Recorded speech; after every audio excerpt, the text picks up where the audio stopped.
have something interesting touring our beautiful country, and it looks like Palm Springs is the next destination. Here to tell us about the Legacy Project is Executive Director, Mr. Victor A. Salvo, all the way from Chicago. Yes. How you doing? Very well. Nice to meet you. You as well. Thanks for being here. This is interesting, and I'm excited to learn more. So why don't we start with the obvious? What is the Legacy Project? So the Legacy Project is basically an education program that is dedicated to discovering and finding ways to promote the contributions of LGBT people to world history and culture.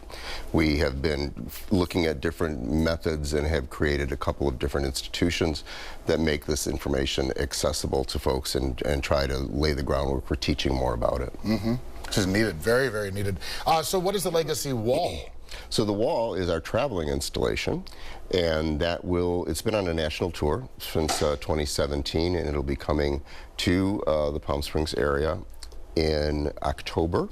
It should open roughly around October 28th, and we'll be here through November 22nd, and it'll be at two venues. It'll be moving at the midway point. It'll end up at the public library. Nice, so we're getting sufficient notice, viewers. No excuses. Why are you doing this? It's really about, I think, when we were kids, we grew up without any information about people like ourselves, and it made life very tough.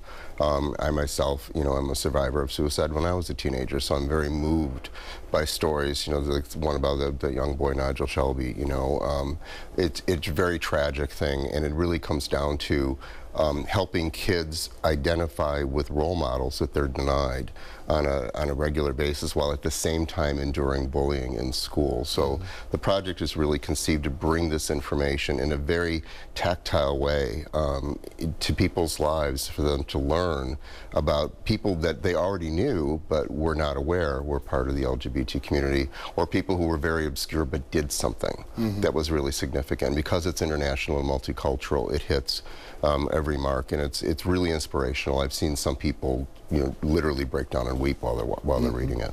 I bet. All right, so who's arranging for it here as far as the Coachella Valley is concerned? It actually started out as a project of Chicago expats who moved here and getting together and talking about bringing it here, and we've been trying for a couple of years, and now we finally pulled the core group together into a host committee. So this will be the first time that a community has actually stepped up to raise the money to bring it in, to give it to the rest of the community. It's almost always sponsored by a corporation or a university or something. So we're very excited about this new model to bring it here and then use its presence here to help raise money for local charities. I bet. All right, tell me this. Share an example of one of the people that might be on the Legacy Wall. Jane Addams is a perfect example, sort of the archetype of the social worker. Bayard Rustin, who was the architect of the 1963 March on Washington. Alan Turing, the father of computer science.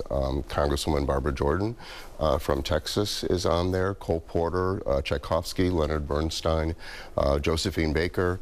Wow. There's a number of people on the Legacy Walk and the Legacy Wall. So. And the list goes on and on and on. All right, so make sure that you definitely seize this opportunity to learn more about the Legacy Project. Follow the link listed below on your screen.